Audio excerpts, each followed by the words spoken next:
Governança e compliance no setor público. Convidamos neste momento o assessor especial na Secretaria de Estado do Planejamento do Governo do Estado do Rio Grande do Norte e também coordenador da Comissão Permanente de Estudos dos Assuntos da Contabilidade Pública do Conselho Regional de Contabilidade do Rio Grande do Norte, o senhor Victor Holanda. Contador, economista, professor da UFRN, doutor pela FEA-USP, assessor na Secretaria de Planejamento e Finanças do Estado do Rio Grande do Norte, atuando na supervisão dos programas de modernização das finanças e controles da gestão. Professor do mestrado da UFRN, coordenador do Grupo de Pesquisas em Controladoria, Governança e Tecnologia da Informação. Aplicação a processos orientados a resultados. É ainda coordenador da área pública do CRC-RN e diretor da Associação Brasileira de Contabilidade Pública, integrando a comissão do Congresso Internacional de Contabilidade, Custos e Qualidade do Gasto no Setor Público. Atuou como consultor do BID e do FMI no tema Custos no Setor Público, com atividades no Brasil, Costa Rica e Equador. Atualmente, apoia pesquisas na área de custos para o setor público junto ao BID no âmbito nacional e internacional. Convidamos para dissertar sobre o tema governança e compliance no setor público o presidente do Conselho Regional de Contabilidade do Rio Grande do Norte, o senhor Nailson Márcio Gomes. E convidamos também o secretário de Estado da Administração do Governo do Estado do Rio Grande do Norte, o senhor Pedro Lopes.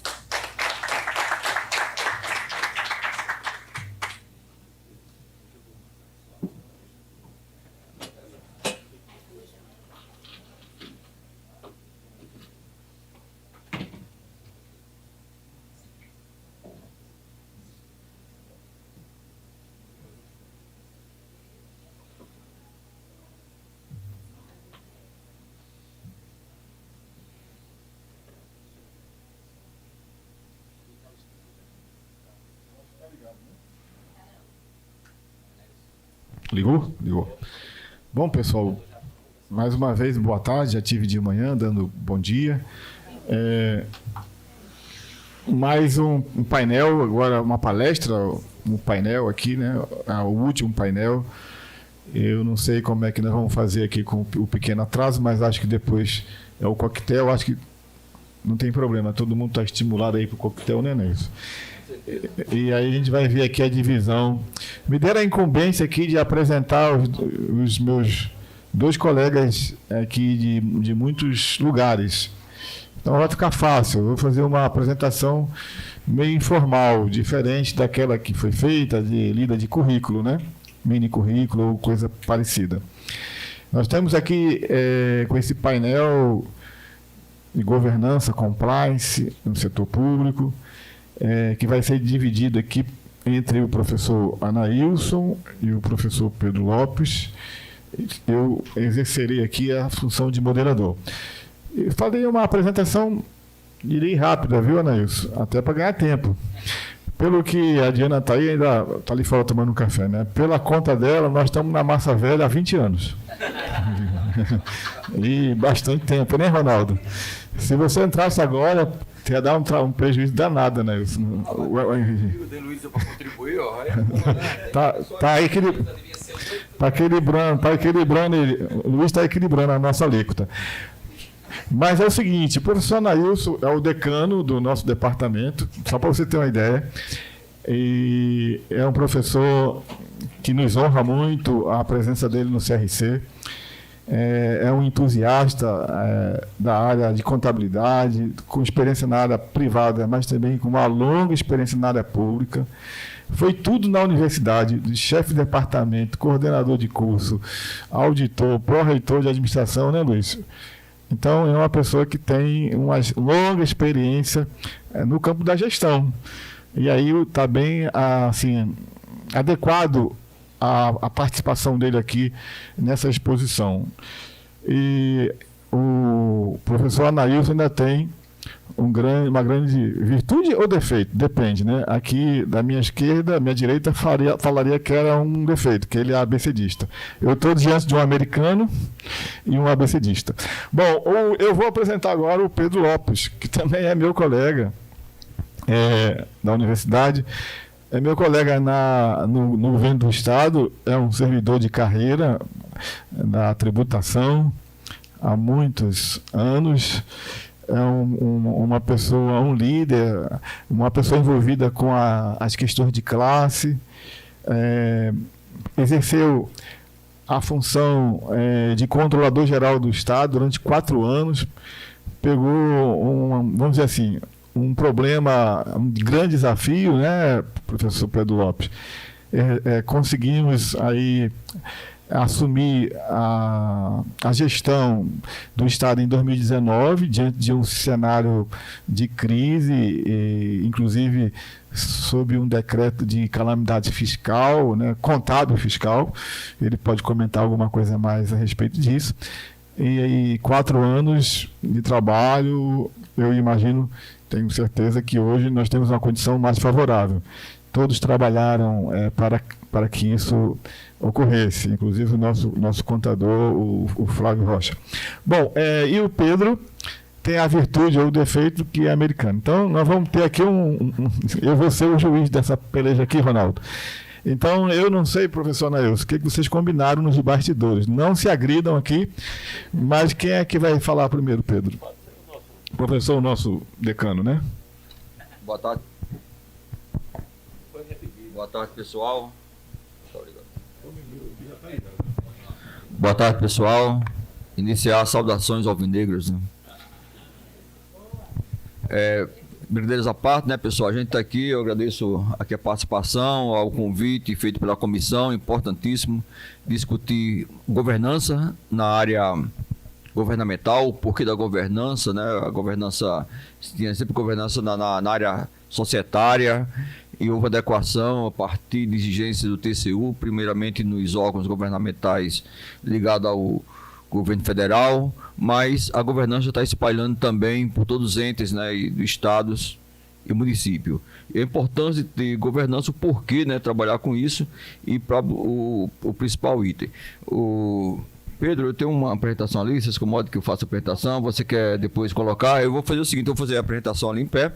É importante, assim, eu tenho assim, alguns slides, mas eu vou reduzir a quantidade da apresentação desses slides, para que possa também ter a contribuição do Pedro, né, que é um grande, né, gestor e tem passado por isso, tá? Assim, na verdade, como foi colocado aqui, a minha experiência na gestão, presenciei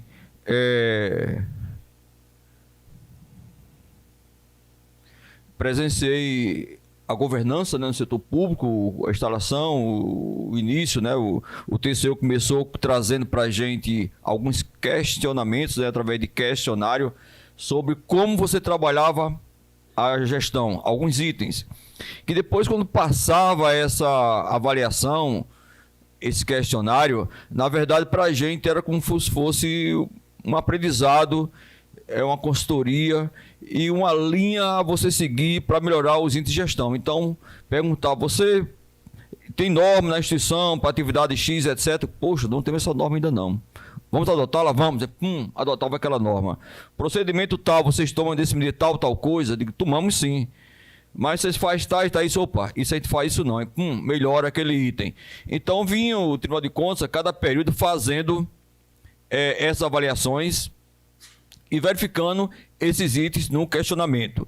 Então, com isso, o que aconteceu com a gestão, pelo menos onde eu participei, eu sou da UFRN, na época pró-reitor de administração, e também detentor de um CPF, Pedro, que você tem assim que privar por ela, tem que cuidar muito bem do CPF, porque era ordenador de despesa, tá? Então, assim, se porventura qualquer coisa acontecesse, viria a prestação de conta, a alegria muito grande para alguém falou da auditoria aqui, né? Nós era quando o auditor já dava lá o parecer, né, sem ressalva para a gente, era uma alegria muito grande para o gestor, escapei esse ano, né? Pelo menos aqui era uma alegria muito grande quando vinha essa aprovação. E uma outra angústia é quando vinha lá a relação das unidades que iam ser auditadas e aparecia nossa unidade para ser auditada naquele ano, né? Não era todo ano auditado, opa, vamos ser auditados. Mas tudo isso é uma coisa que vem maturando a gente ao longo do tempo, tá certo? Então aqui o que ficou para a gente falar sobre governança e compliance, né? Eu vou falar mais sobre governança do que compliance. Compliance está muito mais ligado à observação das normas e tudo ao longo do tempo, e governança tem uma amplitude ali que a gente começa a discutir aqui ao longo do tempo. Primeiro aqui interessante, né, a gente está abordando que todos os entes têm que participar da governança e qual é a função do Estado. Vou passar rapidamente para a gente entender aqui, né, o Matias Pereira, um autor que nós conhecemos, né, a Diana lá, que é colega nossa do mestrado, né, vamos dizer em que ano foi, né, está dizendo aqui que a gente já passou 20 e tantos anos da massa velha, tá? Então é o seguinte. Tá? Não, ele referiu a mim a ele, tá? Foi você não, só nós dois aqui, tá certo? Tá? Então aqui o professor Matias deve estar, quando nós chegamos nessa época, já está um pouco mais na frente, tem muito mais contribuições ao longo do tempo. Então ele coloca assim, ele sempre discute a gestão pública, ele diz que o Estado existe fundamentalmente para realizar o bem comum, nós sabemos muito bem disso. Os teóricos que cuidam da análise dessa finalidade do Estado a desdobram em 3 vertentes: o bem-estar, a segurança e a justiça, sendo que assume particularidade, dá muito mais ênfase à promoção do bem comum, tá? Então essa é a parte mais existe, tudo isso está vinculado ao bem comum que a gente possa trabalhar ali desse. Então é o seguinte, qual o papel da administração pública? A função principal é executar serviço, né? Desde aquela, então vou prestar serviço à comunidade, serviço da área de saúde, de segurança, educação, outros que possam melhorar aí tudo aí, mas para executar esse serviço existe o ente arrecadador e a prestação de conta ao longo do tempo, e como que a gente está utilizando muito bem, ou como deve estar utilizando esse recurso para prestar o serviço, que é o grande problema da gestão pública, né? E se eles são suficientes também para prestar o serviço necessário. Então, nesse sentido, se apresenta como uma organização que tem o objetivo de pôr em prática funções políticas e serviços realizados pelos governos. Em outras palavras, é um conjunto de atividades destinado à execução de obras e serviços comissionados ao governo para o interesse da sociedade. O TCU já fica preocupado com isso aí, ele já em 21, né? Interessante, nós temos 2 cadernos aí do TCU sobre governança, muito práticos, muito objetivos, e ele disse o que era governança pública organizacional, né? Lembrando que os conceitos iniciais vieram da iniciativa privada, tá? Então trouxe a governança para isso, para o governo fez adaptações. Governança pública organizacional compreende essencialmente os mecanismos de liderança, estratégia e controle, postos em prática para quê? Para avaliar, direcionar e monitorar a atuação da gestão, com vista a conduções, né, das políticas públicas e as prestações ali de serviço de interesse da sociedade. Então, governança é exatamente isso, né? Esse mecanismo aí que existe tanto de liderança, de estratégia e de controle. Governar, ainda pelo Matias ali, significa originalmente dar direção, né? A um destino aqui para... E governabilidade é a capacidade de estabelecer uma direção e de efetividade implementá-la para alcançar, efetivamente implementar, né? Para alcançar esse objetivo que você está desejando. A governança adiciona a preocupação com a legitimidade da direção a ser alcançada. Então, eu vou tomar a direção, bom, e como é que eu consigo fazer isso? Qual é a legitimidade que eu vou ter a respeito de andar esse planejamento, essa atividade que o governo ali tem, né? As atividades básicas de gestão praticamente é planejar, executar e controlar, tá? Então, são essas atividades básicas de gestão que nós temos dia a dia. Para que as funções de governança, avaliar, direcionar e monitorar, colocamos há pouco, né? Seja executado de forma satisfatória, alguns mecanismos devem ser adotados, que são aqueles de liderança, estratégia e de controle, conforme o TCU. Liderança de respeito às práticas que asseguram a existência das condições mínimas, né, para o exercício de uma boa governança, quais sejam a adequação do modelo de governança ao contexto e aos objetivos organizacionais, a promoção de cultura de integridade na organização e a garantia que os líderes possam possuam coletivamente as competências adequadas para que possa exercer as suas atribuições. Esse conceito, pessoal, eu acho importante para a gente perceber por que trabalhamos a governança na área pública. Tá? Estratégia envolve promover direcionamento estratégico à organização, de forma alinhada com os objetivos do Estado e de governo. Lidar adequadamente, né, com riscos, foi colocado aqui anteriormente, relacionados, e monitorar resultados organizacionais. É importante que esse monitoramento. Controle, por sua vez, abrange aspectos como transparência, accountability e a efetividade da auditoria interna. Interessante, pessoal, o objetivo da auditoria interna agrega valor bastante e o gestor deve, sim, se apropriar do trabalho em si feito pela auditoria interna quando ela existe nas organizações. É bom que tenha mesmo, porque protege bastante o gestor. O controle vai sempre existir. Se não for interno, vai vir do externo, é melhor que venha do interno, que já adequa diversas condições para a gestão de melhora. Então, o que seria a governança pública organizacional? Nada mais é que a aplicação de práticas de liderança, estratégia de controle, que permitem aos mandatários de uma organização pública e às partes interessadas a avaliar sua situação e demandas, direcionar a sua atuação e monitorar o seu funcionamento, de modo a aumentar as chances de entrega de bons resultados ao cidadão em termos de serviços e de políticas públicas. Tá? Então, isso aqui o que nós trabalhamos, que seria o resumo, né, dessa governança pública governamental. E assim, fala governança e gestão, é a mesma coisa? Tá? Tem uma distinção que tem que deixar claro que seria, né? Governança não é o mesmo que gestão. Enquanto a governança é a função direcionadora, a gestão é quem realiza, tá?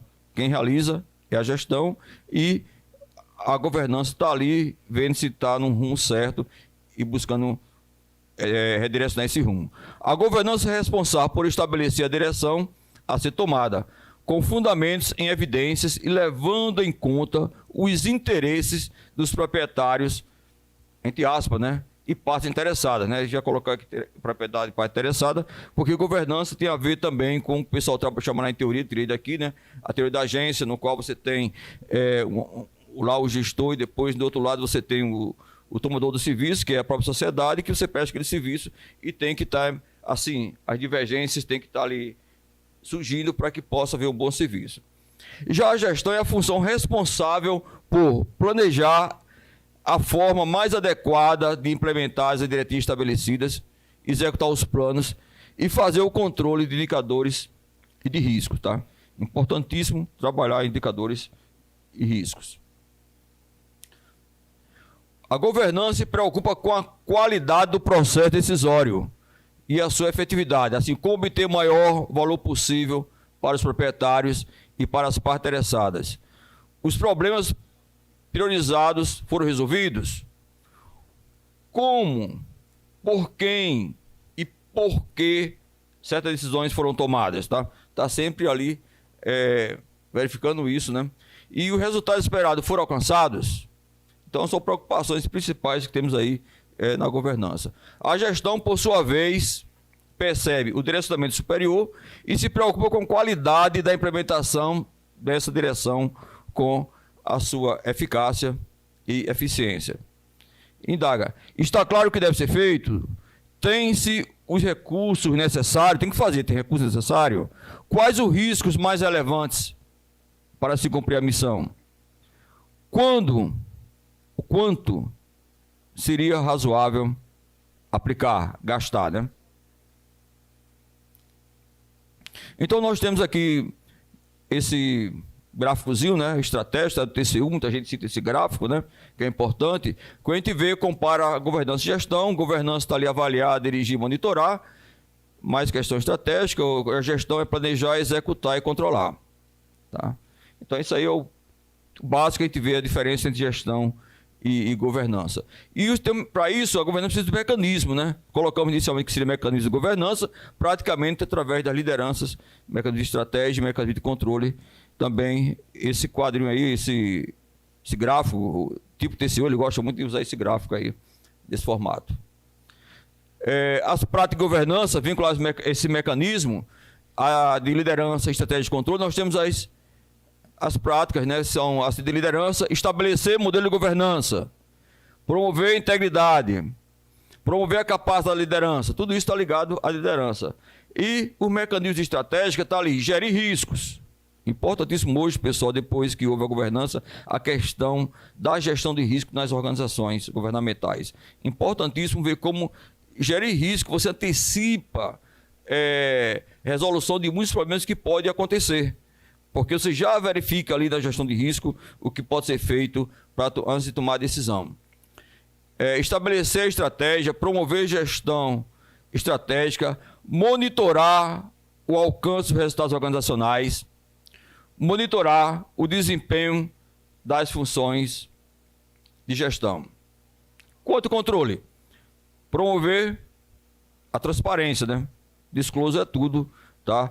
Na transparência é tudo que precisa na organização, tá? Garantir a accountability, avaliar a satisfação das partes interessadas, avaliar a efetividade da auditoria interna, tá? Então, esse é o mecanismo que tem de governança, tanto na questão da liderança, estratégia e controle, tá? Todos isso é importante para quê? Para que haja uma boa governança pública.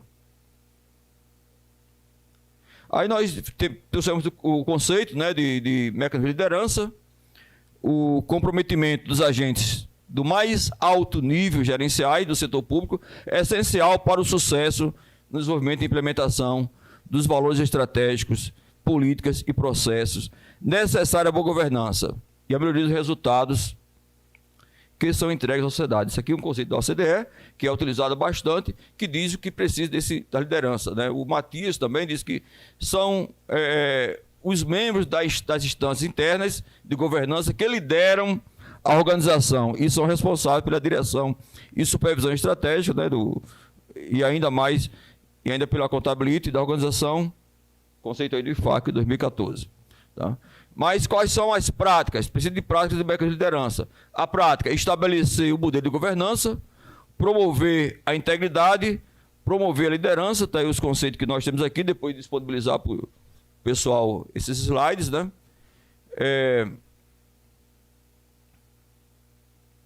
E temos também os mecanismos de estratégia, né? As organizações públicas existem para produzir políticas, né, de bens e serviços públicos, né? E para isso é importante traçar claramente seus objetivos, definir sua estratégia de atuação, desdobrá-la em plano de ação e acompanhar a sua implementação. Importantíssimo, senão você não vai fazer o que seria esse mecanismo estratégico. Tá? Então, as práticas estratégicas, colocamos ali, gerir risco. Gerir risco é um processo de natureza permanente, estabelecido, direcionado e monitorado pela alta administração, importante que a administração participe de gerenciar risco, que contempla as atividades de identificar, avaliar e gerenciar potenciais eventos que possam afetar a organização, destinando a oferecer uma segurança, pessoal, razoável quanto à realização dos objetivos. Não existe segurança plena em canto nenhum, tá certo? Auditoria, controle, nada. Toda a segurança é considerada como segurança razoável. Então, se coloca ali, não tem a segurança plena, né? Porque não se faz processo, análise em todos os processos concomitantemente. Quais são essas práticas, mecanismos de estratégia? Estabelecer a estratégia. 2, promover a gestão estratégica, né? Que seria aqui, além de gerir o risco, estabelecer a estratégia, promover a gestão estratégica, tá? E monitorar o alcance dos resultados organizacionais. Importantíssimo, se não tiver esse controle, a gente não consegue avançar um pouco mais. Além de monitorar o desempenho da função de gestão, essa prática está praticamente interligada com a 3, né, a prática 3, que é promover a gestão estratégica, pois o monitoramento do desempenho das funções de gestão pressupõe que os objetivos, indicadores e metas, tá, das unidades de negócio e suporte estejam definidos, alinhados a estratégia organizacional, comunicados e alinhados entre elas. Se não tiver isso, essa gestão estratégica aí, esse mecanismo não vai andar. Tá? E também tem o mecanismo de controle, né?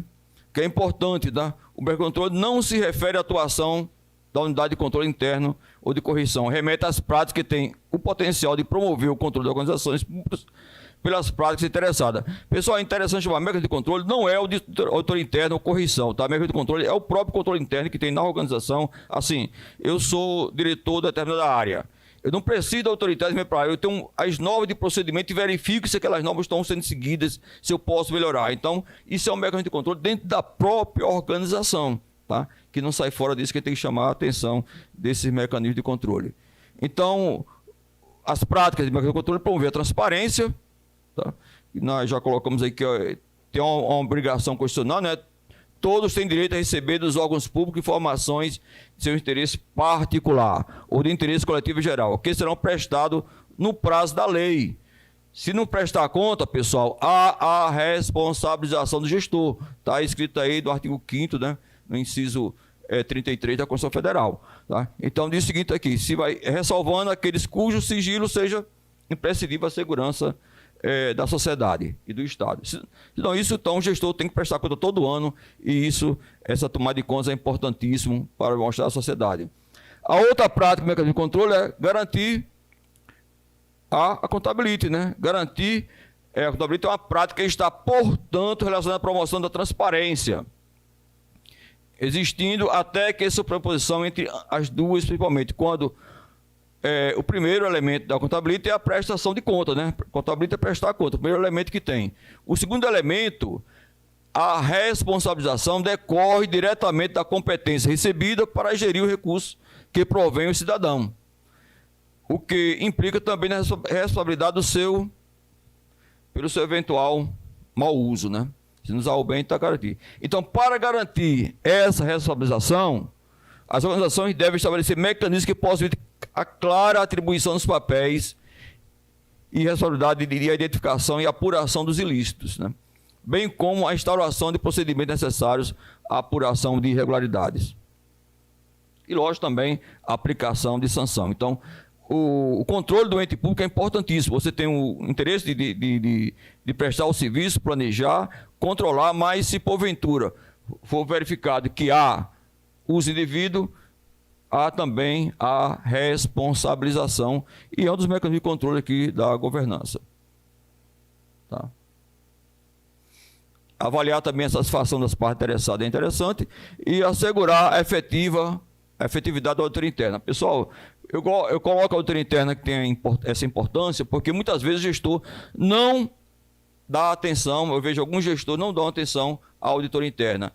E, porventura, se não der atenção à auditoria interna, mais na frente ele poderá estar arrependido, porque poderia ter medidas corretivas bem mais cedo do que quando chega o controle externo, né? O controle externo, quando chegar, ele poderá ter algumas divergências, né?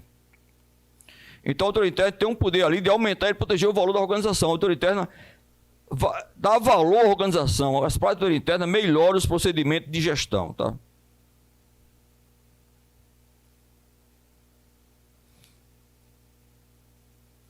Aí nós colocamos aqui as práticas, né? Também assegurar, colocando aqui a autoridade interna na condução das suas atividades, também avalia o potencial de fraude. Também a autoridade interna não tem esse objetivo, né?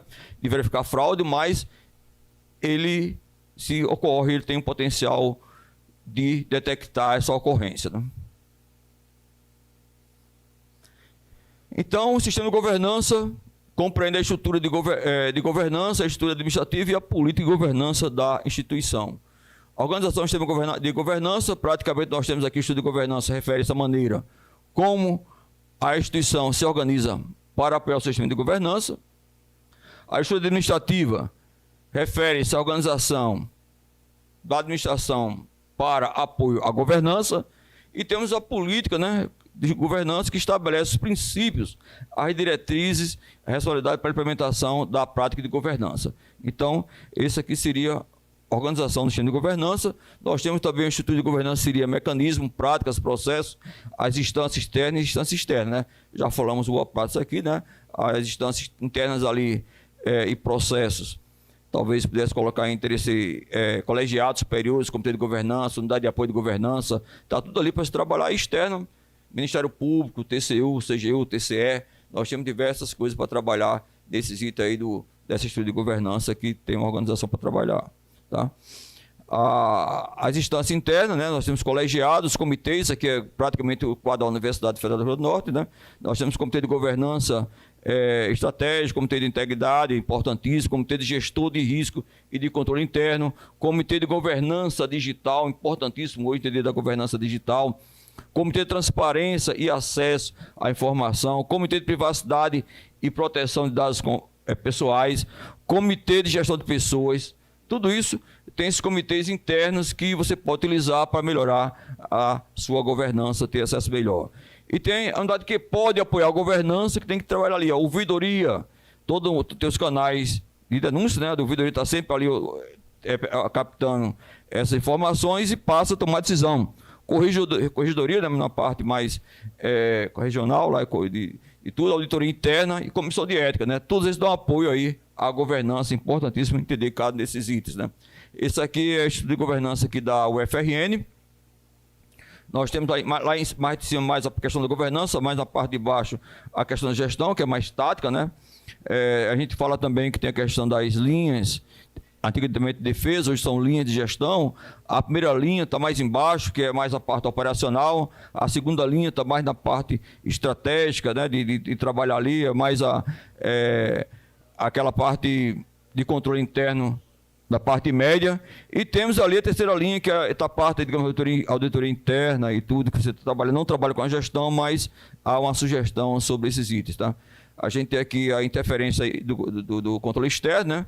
Também temos uma coisa chamada controle social, além de TCU, CGU, TCE, Ministério Público. Controle social é importantíssimo, né? Que se coloque, já tem trabalhos importantes, que a sociedade está controlando o serviço público, e isso é uma das formas importantes assim, que podia dizer até mesmo democrático de se controlar a gestão ao longo do tempo ali.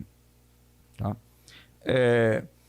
Nós temos as políticas de governança, princípio, melhoria regulatória, transparência, integridade, presta conta, capacidade de resposta, equidade, participação e confiabilidade. Nós temos ali as diretrizes e estruturantes. Nós temos aqui, né?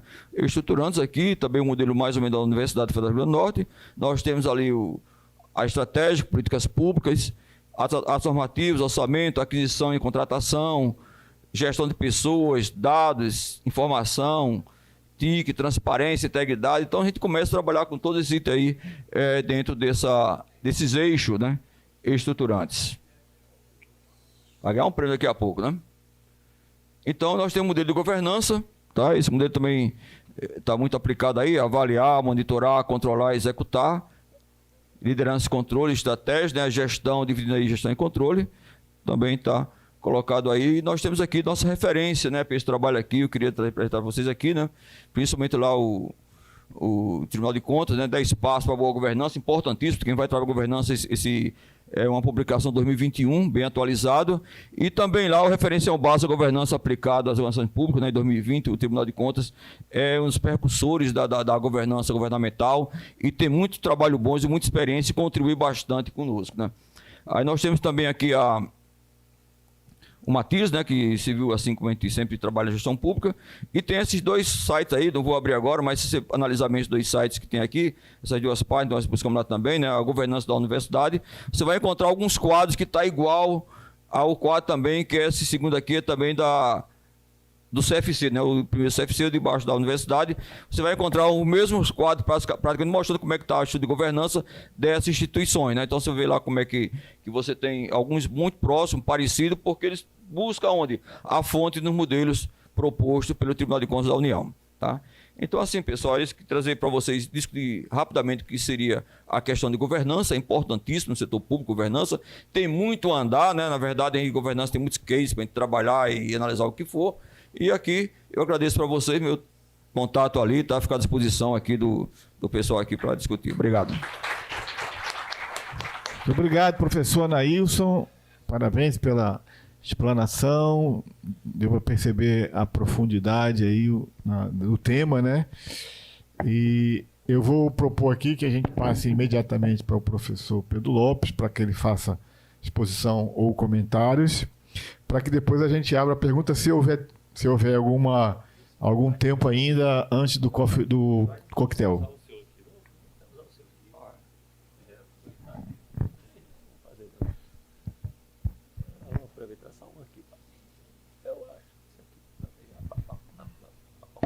Olá, pessoal. Boa noite a todos e a todas. Cumprimentar o colega Anailson, o professor Vitor, o colega Flávio. Vou nem citar, tem tantos colegas aqui, se eu citar vai demorar demais, né? Então, a satisfação estar com vocês aqui. Eu estou meio rebelde com slides, né? E aí eu acabei nem fazendo nenhum, porque eu boto, mas não cumpro nada. Quando eu vejo falar na frente, quando eu vejo já passou, aí eu disse, não, vou deixar quieto, eu vou apenas fazer uma exposição um pouco, talvez até um pouco mais prática, né? O professor Neus trouxe uma visão sobre governança, e eu vou falar um pouco sobre a prática do Rio Grande do Norte. Primeiro, assim, dá uma inveja muito grande ver o que a Nelson traz aqui, né, de experiência do governo federal, da Universidade Federal do Rio Grande do Norte, muito bem estruturado, muito bem organizado. Mas, infelizmente, o nosso governo, né, vem assim, trilhando um caminho, né, o governo do Estado trilhando um caminho para, daqui a alguns anos, né, talvez chegar aí com uma, assim, além de ter a estrutura, né, montada por legislação, mas está operando, né, efetivamente, né, de forma bem organizada e estruturada. Mas temos alguns problemas que são assim, estruturantes e pilares e básicos assim para poder a gente estar tão distante, talvez o governo do Estado está tão distante disso aqui, de um funcionamento efetivo. Primeiro é falta de gente, né? Porque sem pessoas você não consegue fazer nada. Você viu aqui a quantidade de instâncias, eu vi no slide, né? A quantidade de instâncias, de comitês, etc, etc. Tudo isso precisa de pessoas, né? Para poder fazer a execução, controles, não apenas para fazer os controles, mas principalmente uma quantidade muito maior para poder executar, né? No governo do Estado, nós temos um quadro, né, de servidores bastante envelhecido, né? A Lei de Responsabilidade Fiscal ela foi publicada ali em 2001 e ali ela trouxe vamos dizer assim, uma granada, né? Foi colocada uma granada que ela está explodindo, né, no bolso aí de servidores e também da própria estrutura administrativa dos governos estaduais, especialmente um governo como o Rio Grande do Norte. Que é o impedimento de reposição de quadros de pessoal. Então, desde 2001, praticamente, só temos concursos para 3 áreas: a área de educação, saúde e segurança, para reposição de quadros decorrente de vacância, que é onde a legislação permite. Fora disso, o Estado ele pode até fazer nomeação, mas ele tem que estar com comprometimento pessoal abaixo do limite prudencial, que seria, no caso do Estado, 46,55. Em 22 anos de lei de responsabilidade fiscal, vezes 3 quadrimestres, então 66 relatórios, apenas 5 relatórios a gente ficou abaixo de 46,55. E um desses 5 relatórios, que foi onde possibilitou a gente fazer um concurso para auditores e analistas contábeis, foi retirado os gastos com aposentados e pensionistas do cálculo geral. Aí o indicador que estava em 50 e tanto caiu para 40 e pouco, aí se aproveitou uma janela e fez-se um concurso que nós aproveitamos. Mas fora isso, nesses 60 e poucos relatórios, ao longo desses 20 e poucos anos, a gente nunca teve esse indicador abaixo de 46,55. O último relatório que nós publicamos foi 53,52 e com a expectativa, né, Flávio, muito ruim e real, infelizmente, de começar a subir até o final do ano, chegando novamente perto de 60%. É uma realidade que a gente está fazendo um estudo. Então, isso ele tem muito a ver com a situação do Estado. Quando eu entrei como controlador-geral do Rio Grande do Norte, né, então a gente tinha assim, muitas áreas para trabalhar, e o secretário Aldemir, do Planejamento, ele tomou uma decisão muito acertada. Ele disse, não, Pedro, como o primeiro balanço que a gente vai publicar é do governo anterior, vamos manter a equipe, né, vamos manter a equipe toda estruturada, porque se der alguma zebra, alguma coisa errada, aí vamos dizer assim, você mudou a contabilidade, mudou isso. Não, vamos fazer os balanços, tudo com a equipe que estava já trabalhando. Gostei da ideia. Então, deixamos a equipe, estava sobre a minha gestão, a contabilidade na época. Deixamos a equipe lá, claro, observando o que estava acontecendo e fui cuidar do ponto de vista de situação financeira do governo do Rio Grande do Norte. Nós decretamos, inclusive, uma calamidade financeira. Tínhamos mais de 1 bilhão em débitos com servidores, tinha servidores com 4 salários atrasados. Eu também sou servidor do Estado, estava com 3 salários atrasados, outro grupo com 2 salários atrasados. Não se sabia o dia da data de pagamento, tinha mais de 400 milhões em débito com fornecedores, tinham contratos que há mais de ano se pagava por indenização, porque não existia contrato formalmente assinado, processos licitatórios não se conseguiam concluir, aí sempre, quando se fazia um contrato, era por emergência.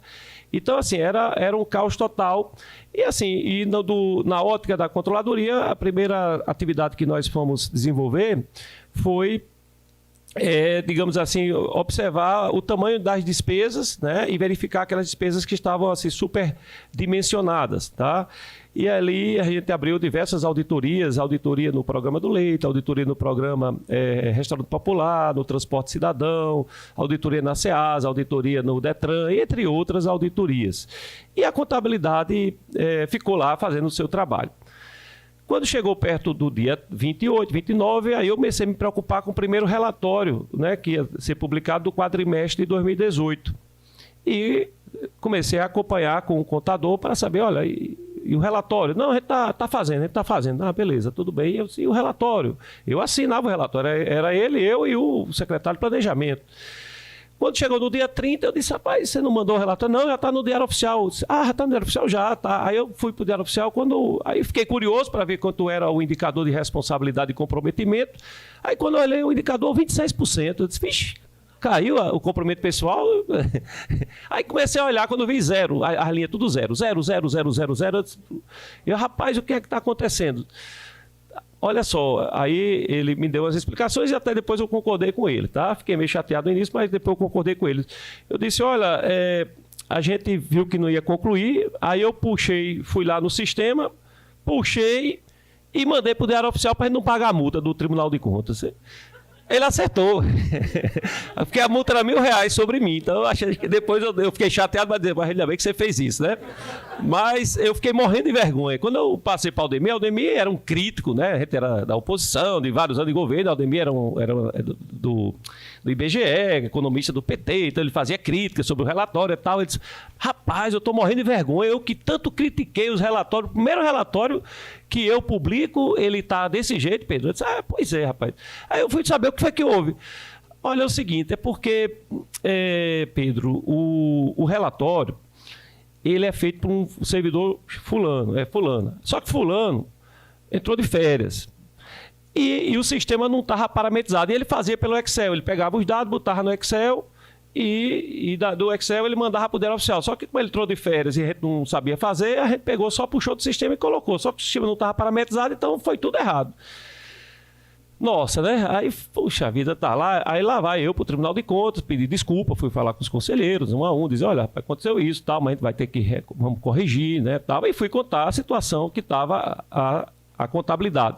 No final, esse episódio foi até muito interessante, porque foi tão chocante esse primeiro relatório, porque lá na frente, quando a gente foi tentar fazer um trabalho de persuasão, fomos fazer um trabalho de persuasão para poder convencer o Tribunal de Contas, mesmo a gente com 66% de comprometimento pessoal, que era necessário nomear contadores e auditores de controle interno para poder, e no caso aumentaria a despesa pública, né? Mas para poder organizar o Estado, esse primeiro exemplo que a gente enfrentou foi utilizado toda hora e todos eles reconheceram que era preciso organizar novamente a contabilidade. E com isso nós convencemos o Tribunal de Contas, muita gente não acreditava que conseguiríamos, mas convencemos o Tribunal de Contas de que convencemos o Tribunal de Contas e eles autorizaram a gente fazer uma nomeação de auditores de controle interno e analistas contábeis, mesmo o Estado estando com 66%. Tivemos essa autorização especial. Até tentamos, né, Ronaldo, fazer uma com os contadores. Antes de fazer a saída para o Tribunal de Contas, o Ronaldo também fez uma colaboração, tentamos fazer uma chamada dos contadores, que também eram do quadro do Estado, mas a gente fez uma chamada, não foi ninguém. A gente chamou, tem bem uns 80, só foi um. Aí, não tem jeito, vamos ter que chamar a turma nova mesmo. E tivemos sucesso. E a partir daí, Ainda teve outro episódio, eu vou contar para também não passar muito o meu horário aqui, vou estar mais só 10 minutos, que o tempo tá avançado. Ainda tem outra história, né? E essa história que eu vou contar, tem várias outras histórias no Estado que demonstram como era o Estado quando nós pegamos, né? E uma delas, também ainda envolvendo a contabilidade, aí era um pouquinho mais à frente.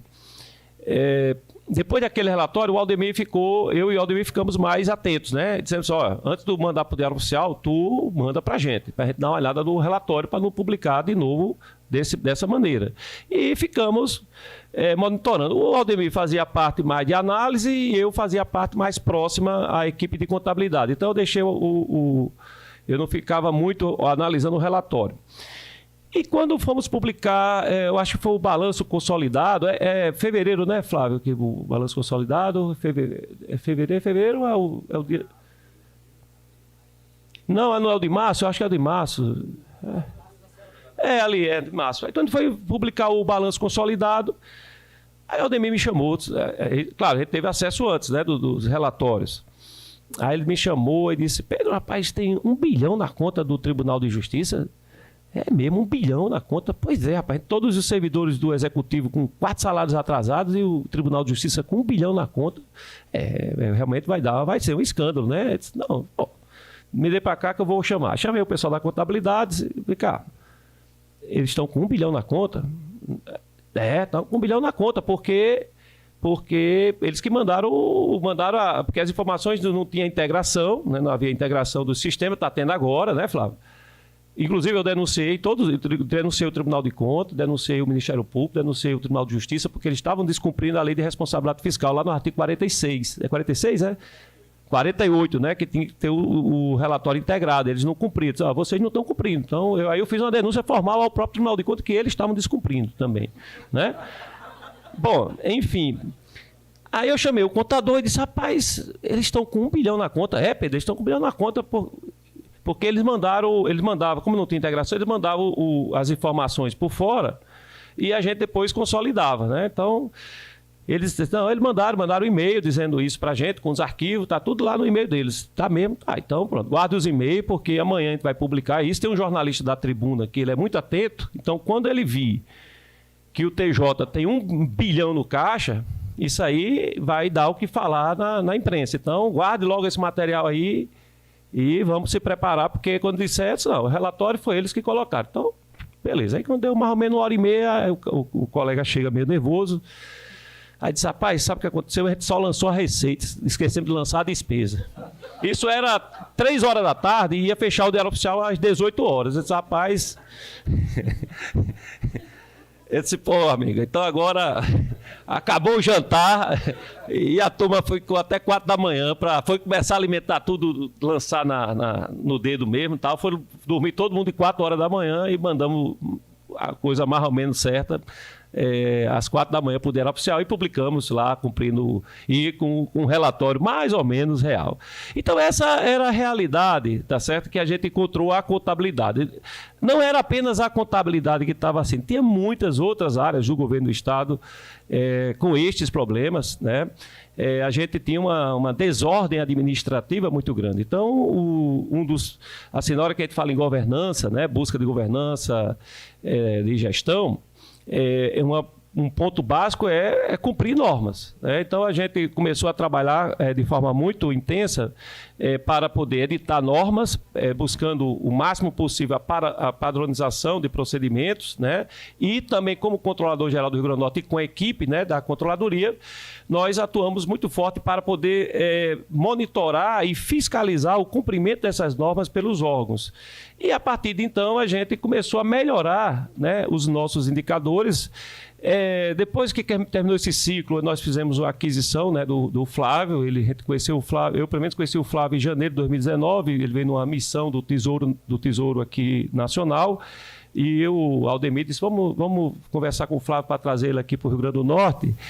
E bora, vamos sim. E quando terminou essa primeira fase, acho que foi maio, né, Flávio, que você foi... Depois que fechou, aí vamos agora, é o nosso time, né? Aí chamamos aí o Flávio, né? E aí coincidiu um pouco depois com a autorização do Tribunal de Contas, e com isso nós nomeamos 12 analistas contábeis e 8 auditores de controle interno. Já tinha 7 na equipe, então ficamos com 15 auditores de controle interno e 12 auditores analistas contábeis. No ano seguinte, conseguimos nomear mais 11... 11 não, né? 7, acho que foi 7 e 3, né? Acho que foi 7, ou foi 8... 7 e 3, 7 analistas contábeis e mais 2. Então, formamos uma equipe, né, que hoje temos 19 analistas contábeis de carreira, né, com um técnico top, né, que é o nosso amigo Flávio Rocha aí, tá? E a contabilidade, ela realmente se transformou, deu um cavalo de pau, e hoje ela é uma contabilidade bem estruturada, muito organizada, estruturada, e ela é um instrumento real e efetivo e muito prático de tomada de decisão do governo do Estado. Então, muitas decisões a partir de 2019 que o governo tomou foi baseado, primeiramente, quer dizer, antes de tomar a decisão, a gente começou a puxar as informações da contabilidade para saber se a gente tinha condições de dar aquele passo, né?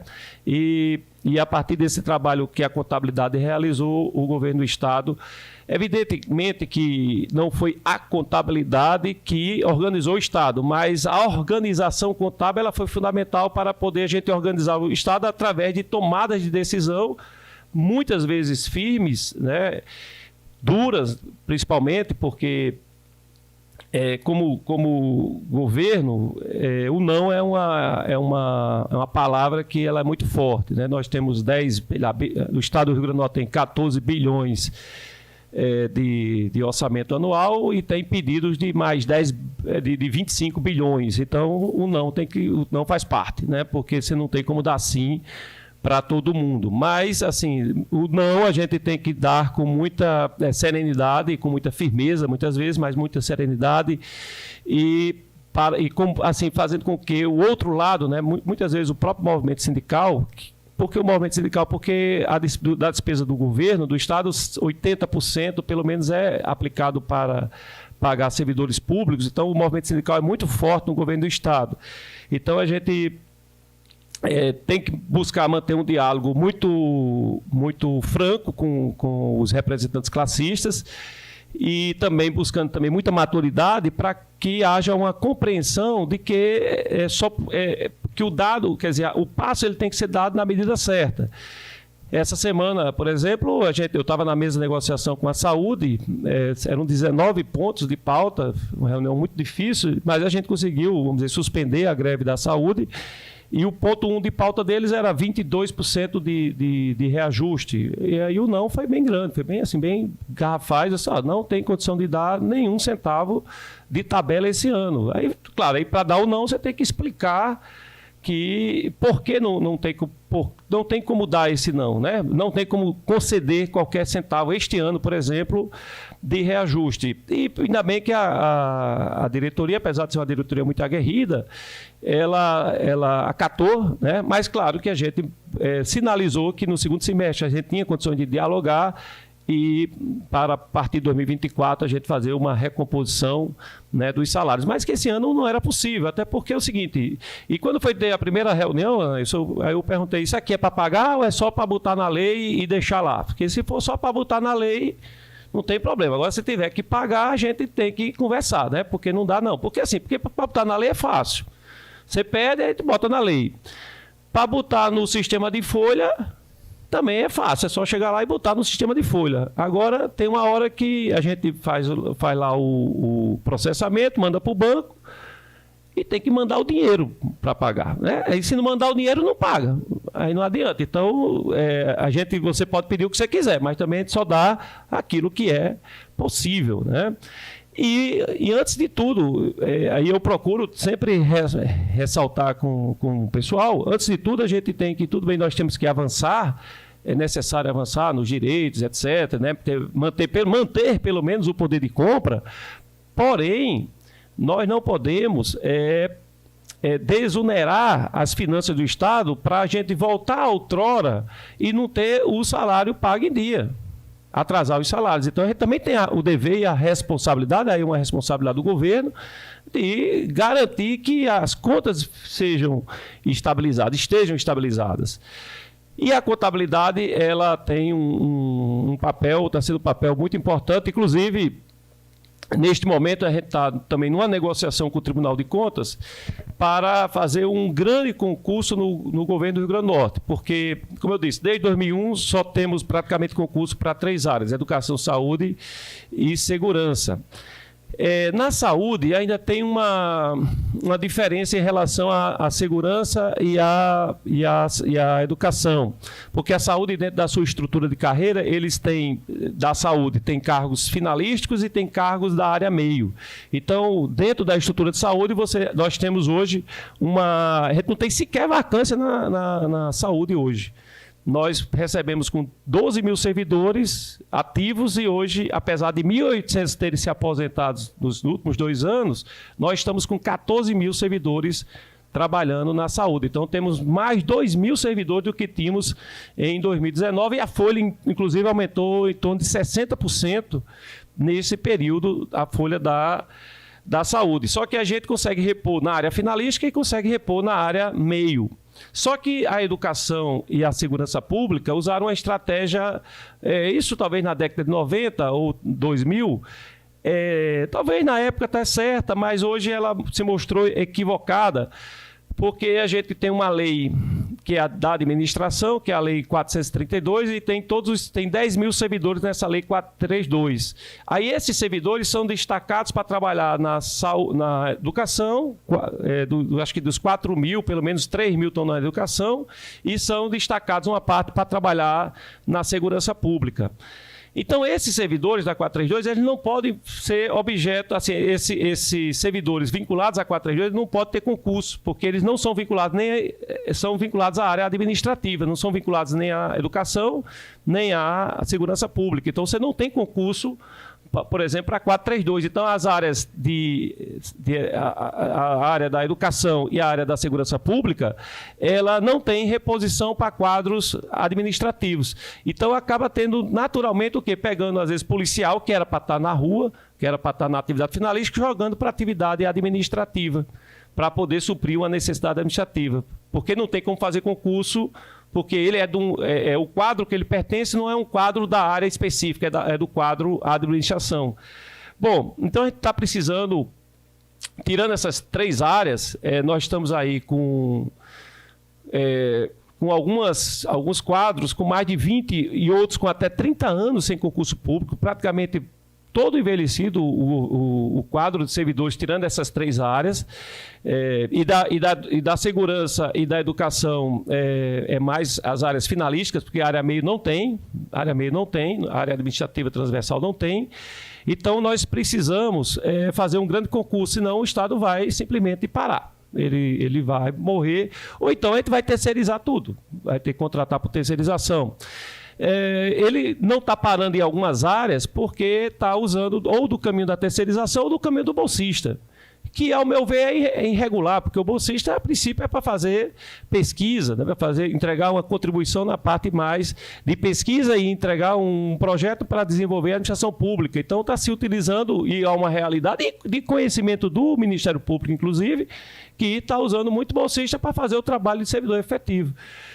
Tivemos até um caso curioso, porque teve um determinado órgão que o Ministério Público chegou no órgão e disse: olha, você não pode estar funcionando só com bolsista. Ok, então vamos fazer concurso.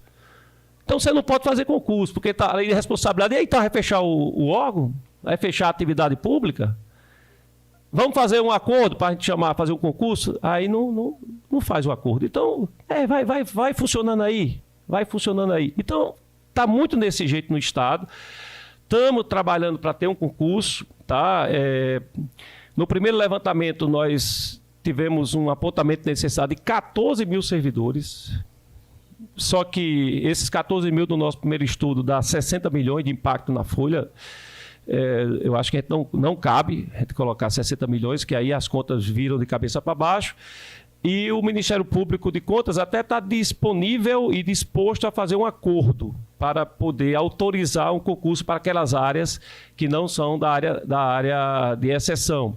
Mas aí ele também coloca o seguinte: vocês têm que nos apresentar um plano de redução gradual de comprometimento de pessoal, que hoje está em 53,52%, mas de modo que em 2032 ele fique abaixo de 49%. Então, aí eu estou fazendo um trabalho aqui com a equipe de contabilidade do governo, né, Flávio? Segunda-feira a gente tem mais uma rodada. E o primeiro número não foi muito bom, né, Flávio? Não foi bom não, né? Não melhorou não depois da revisão? Então tá ruim, mas a gente vai dar um jeito lá, viu? A gente vai ter que dar um jeito, viu? Porque a gente não pode ficar, senão vai parar o Estado, né? Vai parar o Estado, mas é isso. E aí a ideia é que a gente... Então, veja... Estou dando esse exemplo porque a contabilidade está sendo a base, quer dizer, toda a linha de argumentação, até porque o próprio Ministério Público diz, olha, eu posso autorizar o concurso, mas vocês têm que mostrar essa redução do comprometimento de pessoal em relação à lei de responsabilidade, e isso vai passar por um estudo de planejamento, onde a gente vai ter um horizonte de crescimento de receita corrente líquida nos próximos 10 anos, do outro lado, um horizonte de crescimento de despesa de pessoal vegetativo, considerando alguma recomposição natural dos servidores atuais, ativos e aposentados, e dependendo desse valor, a gente encaixar ali quanto a gente pode incrementar na folha de novos servidores. Aí, quando a gente definir, sei lá, que seja 10 milhões, a gente pode incrementar 10 milhões a folha com novos servidores.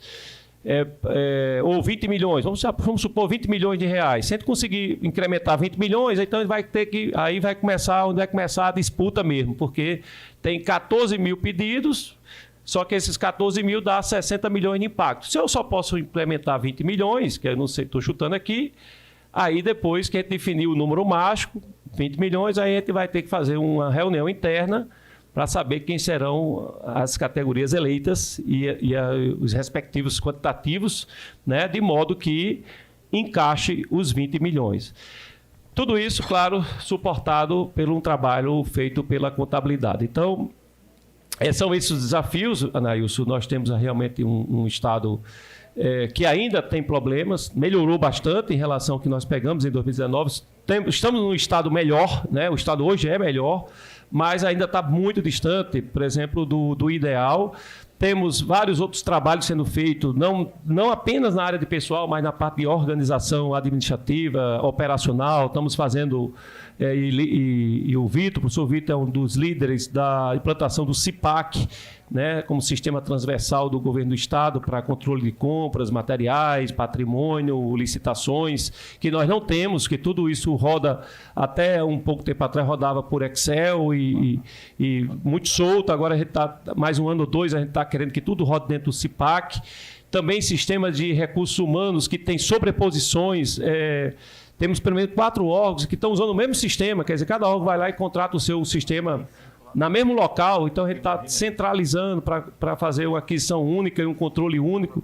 Então, assim, são muitos desafios, muitas frentes para trabalhar, mas no pilar desse trabalho, né, no pilar desse trabalho eu só vejo uma grande meta para ser cumprida, porque ela é fundamental para o sucesso dos demais. É a gente repor quadros. Sem a reposição de quadros, sem ter novos servidores, sem ter vida, né? Porque gestão se faz com pessoas, se faz com vida, né?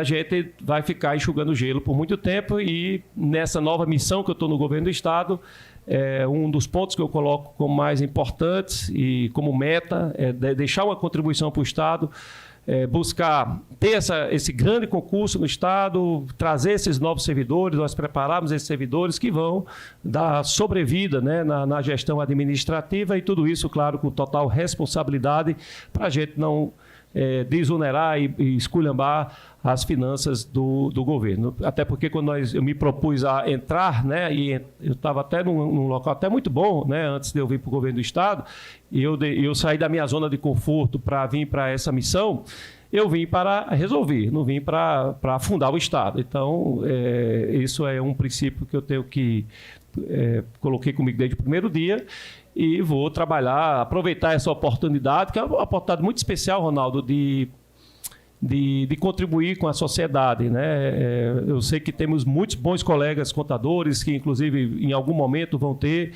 a oportunidade também de dar essa contribuição, e eu tive o privilégio, até agradeço muito a governadora por isso, me dar o privilégio de estar nessa posição e nessa posição eu poder dar contribuições. O tempo está curto, faltam mais 3 anos, e nesses 3 anos que faltam, porque eu conto ali até março de 2026, depois entra novo governo, a não ser que ela não seja candidata, mas acho que vai ser a senadora, então sai, entra novo governo, entra novo, no caso seria o Walter Alves, e ele vai fazer sua própria equipe, que é natural, e vida que segue, e eu quero entregar o bastão numa situação melhor, bem melhor do que encontrei. Sei que hoje já está melhor do que nós pegamos, mas a gente pode deixar mais alto ainda, tá bom? Muito obrigado, pessoal. Obrigado, professor Pedro Lopes, secretário de Administração do Estado, professor da Universidade. A sua contribuição está sendo e será muito importante. Eu pergunto se ainda há tempo para perguntas. Vocês viram aqui a vida como ela é, né? A vida como ela é. Tinha uma série assim, né? Tem 2 perguntas aqui, a mestra coordenadora Amor, está dando aqui o direito de 2 perguntas.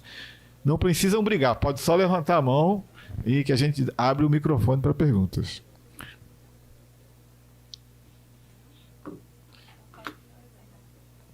Vocês estão com vontade de coquetel, é isso? A hora, né? Não tem nada na internet, no YouTube? Bom, se não tem, a gente vai fazer aqui o agradecimento. De fato, né? Eu acho que tivemos duas exposições bem interessantes, que elas se complementam. Público e notório que a experiência do professor Anailson da Universidade Federal do Rio Grande do Norte, até uma universidade reconhecida como uma das melhores no índice de governança, né, de gestão pública do Tribunal de Contas. Recentemente, a universidade foi a primeira colocada dentro das instituições federais de ensino, e a segunda ou terceira, se não me falha a memória, né, Nailson, como a governança corporativa, primeira em universidade, e a segunda ou terceira, considerando as instituições federais como um todo.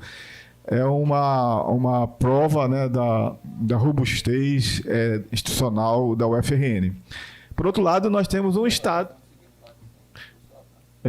Temos vários colegas que deram contribuição, né, professor? Professor Severino, professor Luiz agora. Muita gente boa, né? E uma experiência aqui tão rica, né, de muita dificuldade estrutural, que foi a que o Pedro Lopes colocou. E o Pedro Lopes colocou aqui vários temas, inclusive pitorescos, né, que servem para a gente colocar aí nos eventos para acordar a turma, né, quando elas estiverem dormindo, porque chega a ser um tom de anedota mesmo, na vida real. Eu me lembro, professor Lopes, da cara do Aldemir quando ele pegou esse balanço assinado, já estava publicado e com o nome dele. Viu, o nosso amigo do SCN, né? A vida nos estados, às vezes, ela é mais assim, impactante.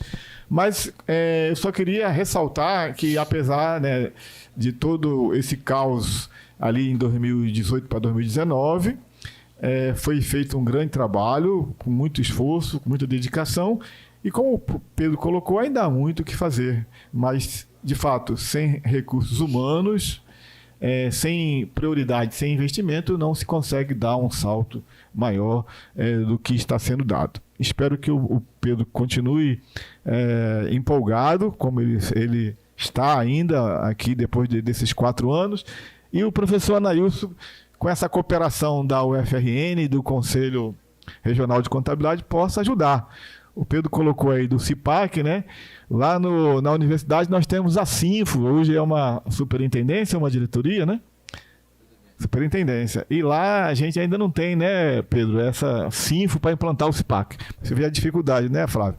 Mas vamos em frente. Eu queria passar aqui só para também pagar um pouquinho do meu salário aqui na mesa. Eu usei esses 3 minutos. Vocês me desculpem, tá bom? eu vou passar aqui para a mestre de cerimônia para que ela possa dar os encaminhamentos para o encerramento. Eu sei que vocês querem aí usufruir do coquetel e depois ir para as casas. Muito obrigado a todos. Né?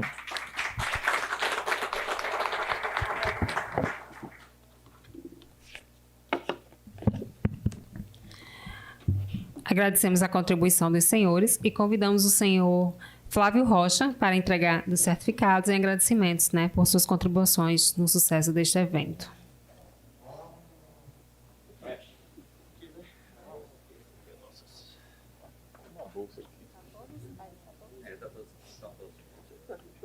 Ficar aqui para receber aqui. Opa, tem uma. Essa bolsa.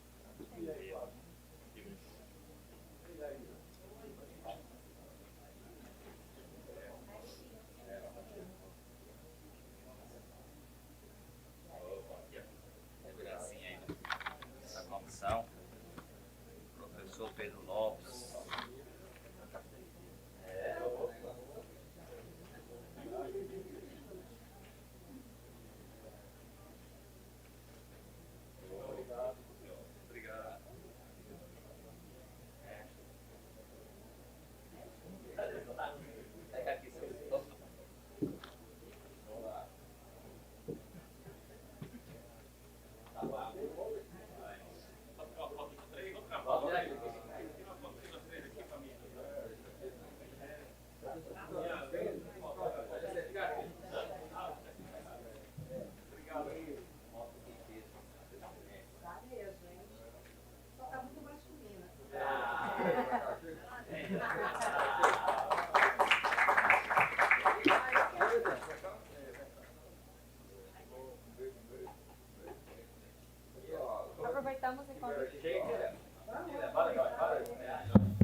Aproveitamos e convidamos, né, todos os membros da Comissão Permanente de Estudos dos Assuntos da Contabilidade.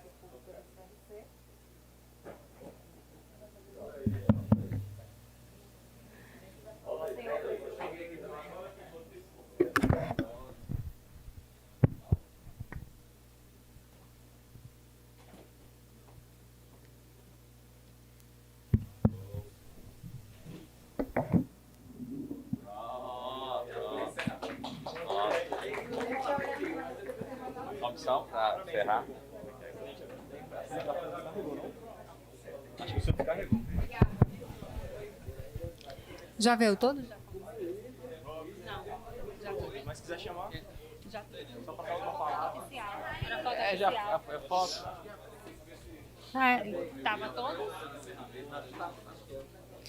Em nome do Conselho Regional de Contabilidade do Rio Grande do Norte, do Serviço Brasileiro de Apoio às Micro e Pequenas Empresas SEBRAE, do Sindicato das Empresas de Serviços Contábeis e da Empresa de Assessoramento, Perícia, Informação e Pesquisas do Estado do Rio Grande do Norte, SESCOM, e com o apoio da Secretaria Estadual de Tributação, a Associação dos Peritos Contadores do RN, APSERN, Sindicato dos Contabilistas do Estado do Rio Grande do Norte, Sindiconte, a Academia Norte Rio Grandense de Ciências Contábeis, a ACADENICIC, agradecemos a presença de todos e damos por encerrado o Simpósio Potiguar de Contabilidade e Finanças aplicada ao setor público.